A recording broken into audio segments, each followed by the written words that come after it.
তাআলা বলেন, বান্দা এমন একটা সময় তোমার উপর দিয়ে অতিবাহিত হয়ে গেছে যে সময় তোমার অস্তিত্ব ছিল না। তুমি জড় পদার্থের মধ্যে ছিলা, তুমি মাটির মধ্যে ছিলে, তুমি বাতাসের মধ্যে ছিলা। তোমাকে গমের মধ্যে, ধানের মধ্যে থেকে সব জায়গা থেকে একত্রিত করে আমি আল্লাহ তোমাকে এত সুন্দর আকৃতি দান করেছি। সুবহানাল্লাহ। এজন্য ভাইরা আমার, আল্লাহ তাআলা এত নিয়ামত দান করেছেন। আল্লাহ তাআলা এজন্যই বললেন, কাইফা তাকফুরুনা বিল্লাহি ওয়া কুনতুম আমওয়াতা। বান্দা কেমন করে ওই রবের অস্বীকার করো যে রব তোমাকে মৃত্যু থেকে জীবিত করেছেন। এজন্য আপনার আমার অবস্থা চারটা, দুইটা মৌতের অবস্থায়, দুইটা জীবিত অবস্থা। একটা হলো আমার আপনার অস্তিত্ব সারা পৃথিবীতে ছড়ানো ছিটানো ছিল। আল্লাহ তাআলা সবগুলোকে একত্রিত করে আপনার আমার বাবার রক্তের মধ্যে নুতফা সৃষ্টি করে আপনার আমার আম্মার গর্ভের মধ্যে আল্লাহ তাআলা এই সুন্দর আকৃতি দান করেছেন। সুবহানাল্লাহ। এরপরে আল্লাহ তাআলা বললেন, বান্দা তোমার মৌত হবে। ইযা জা আজালুহুম লা ইস্তাখিরুনা সাআতাও ওয়া লা ইস্তাকদিমুন। যখন তোমার সময় হয়ে যাবে, এক সেকেন্ড এদিকেও হবে না ওদিকেও হবে না, ঠিক কিনা বেঠি? সম্মানিত উপস্থিতি, আমরা এখানে বসেছি, আপনাদের কাছে প্রথমে একটা প্রশ্ন, ইবাদত করব কবে? হযরতে ওমর রাদিয়াল্লাহু তাআলা আনহুকে একজন প্রশ্ন করে, হুজুর আমাকে বলেন ইবাদত করব কবে? কয় যখন মরণ হবে তার আগে। আমি আপনাদেরকে বলতে চাই, মরণটা হবে কবে জানা আছে? তাহলে ইবাদত করব কবে? আমার কথা বুঝবেন, তারপরে হাঁ হু বলবেন। ইবাদত করব কবে? ইবাদত করার সময় কবে হবে আমাদের?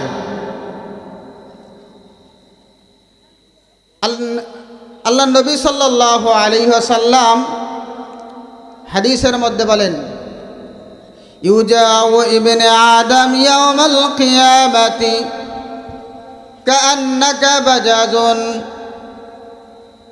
আল্লাহর নবী সাল্লাল্লাহু আলাইহি ওয়াসাল্লাম হাদিস শরীফের মধ্যে ইরশাদ করেন,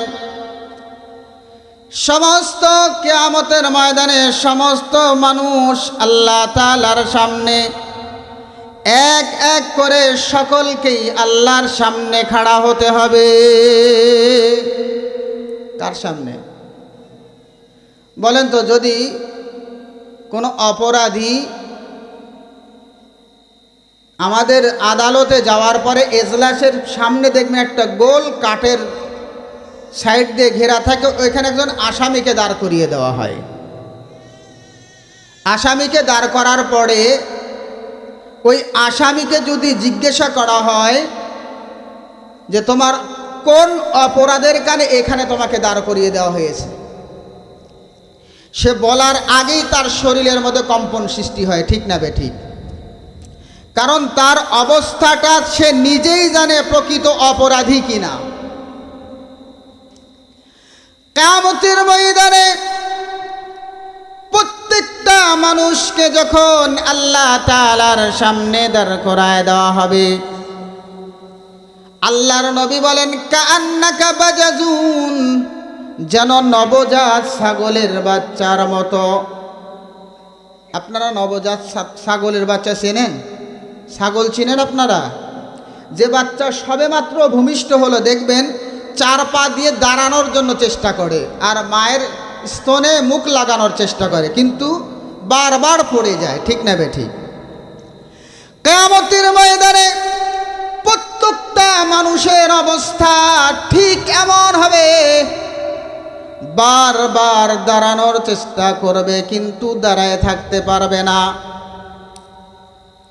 আল্লাহ রাব্বুল আলামিন বলেন, ইউকাফু ইবনে আদম, বনি আদমকে দাঁড় করায় রাখা হবে। আল্লাহ তাআলা প্রত্যেককেই জিজ্ঞাসা করবেন মা, বলবে বান্দা 50 বছর হায়াত দিলাম, 60 বছরের হায়াত দিলাম, 70 বছর হায়াত দিলাম, এত বড় নিয়ামত ইসলাম বুঝার মতন তোমাকে জ্ঞান দিলাম, তুমি কোরআন হাদিসের কথা শোনার মতন তোমাকে সুযোগ করে দিলাম, সম্পদের মালিক বানাইলাম, সন্তান সন্ততি দিলাম, মা কাসসারতা ওয়া সাওয়াদা, বান্দা এগুলো কি করছো, ওগুলা কোথায় রেখে আসছো?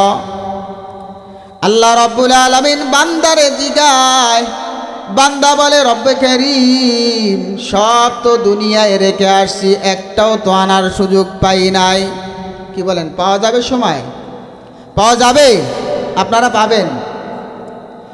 বাইরে আমার বান্দা আল্লাহ তাআলাকে বলবে রব্বুল আলামিন আর একবার দুনিয়ায় যাবার সুযোগ করে দেন, যা কিছু আছে সব কিছুই আপনার রাস্তায় দিয়ে আসব, আপনার সন্তুষ্টির জন্য সব সয় সম্পদ, বাড়ি গাড়ি, টাকা পয়সা সব কিছুই আমি আপনার রাস্তায় দান করে দিয়ে আসব।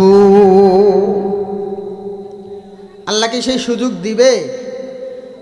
ও ভাইরা আমার, বন্ধু, হাতে ধরে বলি, পায়ে ধরে বলি, হয়তোবা আজকের এই মাহফিলটা জীবনের পরিবর্তনের জন্য যথেষ্ট হতে পারে, কারণ এখানে বড় বড় আল্লাহওয়ালারা আসছে, যাদের প্রত্যেকটি কথাই হীরার মতন দামি।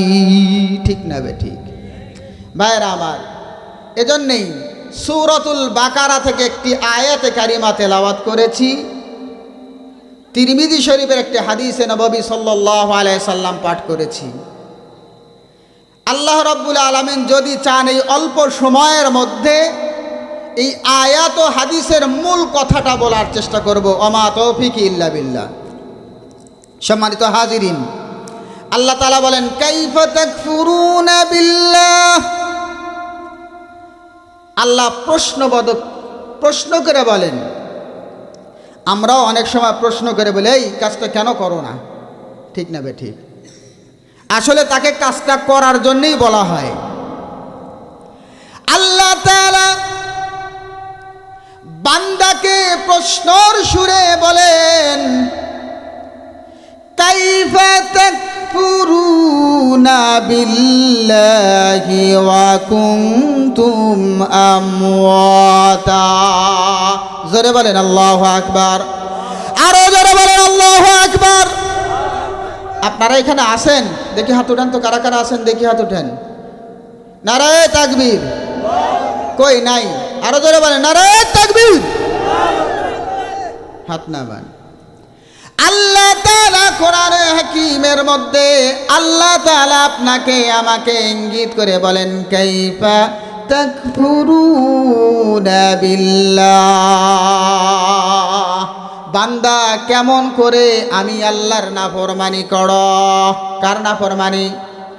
অন্য আয়াতের মধ্যে আল্লাহ তাআলা বলেন ইয়া আইয়ুহাল ইনসানু মা গাররাকা বিরাব্বিকাল কারীম। জোরে বলেন আল্লাহু আকবার। আল্লাহ তাআলা বলেন কাইফা তাকফুরুন। অন্য আয়াতের মধ্যে বলেন ইয়া আইয়ুহাল ইনসান, ও মানুষ। আল্লাহ তাআলা আপনাকে আমাকে ইঙ্গিত করে বলেন ইয়া আইয়ুহাল ইনসানু মা গাররাকা বিরাব্বিকাল কারীম। কে তোরে আমি মালিকের সঙ্গে নাফরমানি করতে বলেছি? কার সাথে নাফরমানি? আল্লাহ তাআলা কত সুন্দর করে আমাদেরকে বারবার তার বরত্বের কথা বলেন। বারবার আল্লাহ তাআলা আপনাকে আমাকে স্মরণ করিয়ে দেন। আল্লাহ রাব্বুল আলামিন এই জন্য বললেন, ইয়া আইয়ুহাল ইনসানু মা গররাকা বিরাব্বিকাল কারীম আল্লাযী খালাকাকা ফাসাওয়াকা ফাআদালাক। আল্লাহ রাব্বুল আলামিন বলে, বান্দা কেমন করে তুমি নাফরমানি করো, আমি আল্লাহ তোমারে এত সুন্দর করে বানাইলাম। নবীজি হাদিসের মধ্যে বলেন, ইন্নাল্লাহ খালাকা আদম আলা সূরাতিহি। আল্লাহর নবী সাল্লাল্লাহু আলাইহি সাল্লাম বললেন, আদমকে আল্লাহ তাআলা স্পেশাল একটা সূরত দিয়ে সৃষ্টি করেছেন। জোরে বলেন সুবহানাল্লাহ। অন্য আয়াতের মধ্যে আল্লাহ তাআলা বলেন, হাল আতা আলাল ইনসানি হিনুম মিনাদ দাহরি লাম ইয়াকুন শাইআম মাযকুরা। আল্লাহ তাআলা বলেন, বান্দা এমন একটা সময় তোমার উপর দিয়ে অতিবাহিত হয়ে গেছে যে সময় তোমার অস্তিত্ব ছিল না।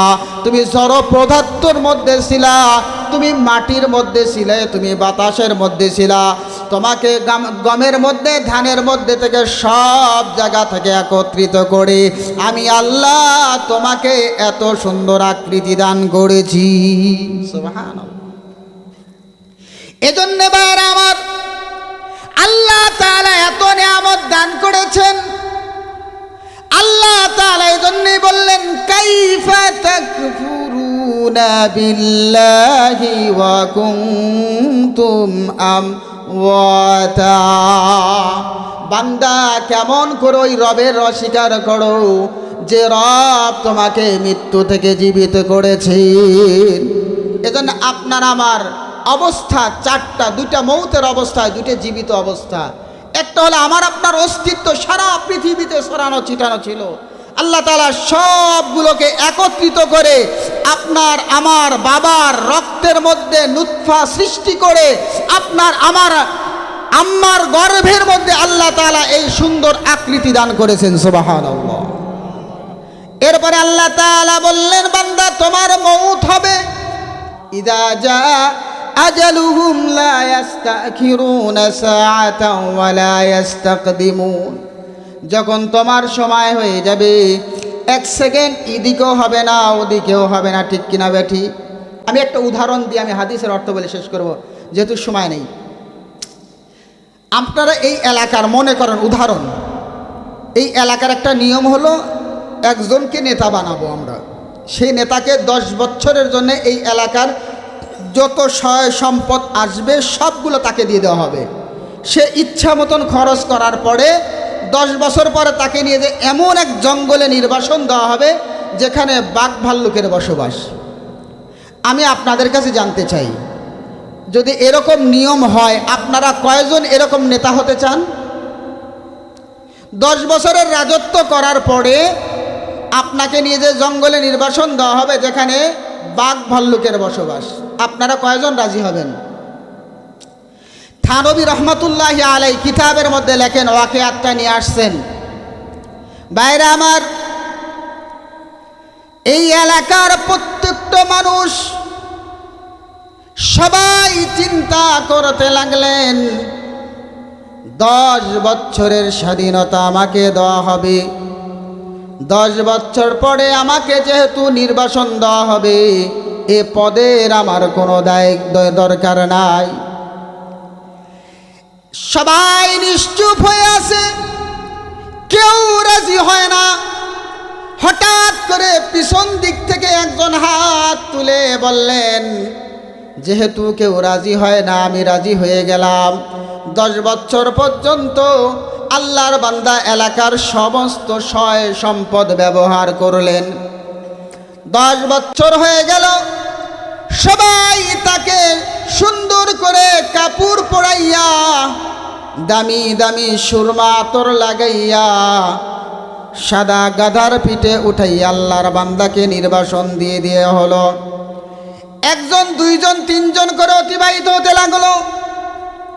ভাইরা আমার, সর্বশেষ একজন জ্ঞানী মানুষ চিন্তা করলেন, আমাকে যেহেতু 10 বছরের স্বাধীনতা, 10 বছর যেহেতু এলাকার সব সম্পদ ব্যবহার করা আমার জন্য অনুমতি আছে, সুতরাং আল্লাহর বান্দা সমস্ত সম্পদগুলো ওই জঙ্গল যেখানে নির্বাসন দেওয়া হবে ওই জঙ্গল পরিষ্কার করার কাজে লেগে পড়লেন, লোক নিয়োগ করলেন। সমস্ত সম্পদ ওই জঙ্গল পরিষ্কার করাইয়া এলাকায় যেমন বাড়ির চাইতে কয়েক কোটি গুণে ভালো বাড়ি বানিয়েছে। এমন করতে করতে 10 বছর অতিবাহিত হয়ে গেল। আল্লাহর বান্দাকে এখন সবাই কান্না করে, আহারে আমাদের মধ্য থেকে আজকে একজন ভালো রাজা, আমাদের একজন বড় নেতাকে নির্বাসন দেওয়া হবে। সবাই কান্না করে, কিন্তু আল্লাহর বান্দা কান্দে না, আল্লাহর বান্দা মুস্কি মুস্কি হাসে।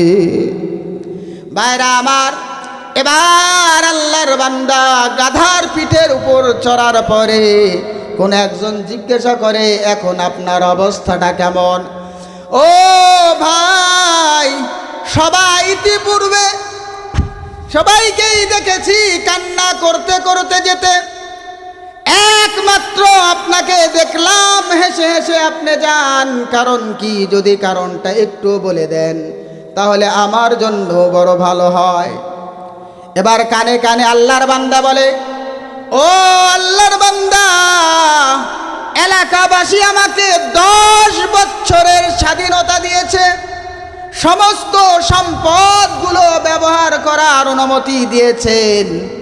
আমি সম্পদগুলোকে ওই জঙ্গল পরিষ্কারের কাজে লাগিয়ে দিয়েছি। সুতরাং আমাকে যখন ওই জায়গায় দেওয়া হবে, এখানে আমি যতটুক শান শৌকতে ছিলাম এর চাইতে কয়েক কোটি গুণে আমি শান শৌকতের জায়গায় যাইতেছি। এই জন্যেই হযরতে সাদ্দাদ ইবনে আউস রাদিয়াল্লাহু তাআলা হাদিসে নববীর মধ্যে বলেন, আল কাইসু মান দানা নাফসাহু ওয়া আমিলা লিমা বাদাল মাউত। জ্ঞানী হলো ওই ব্যক্তি যারা মৌতের পরের জিন্দেগি সুন্দর। আর নির্বোধ আর বোকা, ওয়াল আজিজু মান আতবা নাফসাহু ওয়া হাওয়াহা ওয়া তামান্না আলাল্লাহ। আর নির্বোধ আর বোকা হইল তারা যারা কোনো আমল নাই, তাদের কোনো ভালো কাজ নাই, কিন্তু বলে আমাদের জন্য আল্লাহ আছে। বলে কি বলে না? আছে না নাই? এমন লোকের সংখ্যা আছে না নাই? সুতরাং ভাইরা আমার, যেহেতু আপনার আমার জিন্দেগি একটা নির্দিষ্ট সময়ের জন্য, কারো 50, কারো 60, কারো 10, কারো একদিন কেউ মায়ের পেটেই চলে যায়, যায় কি যায় না?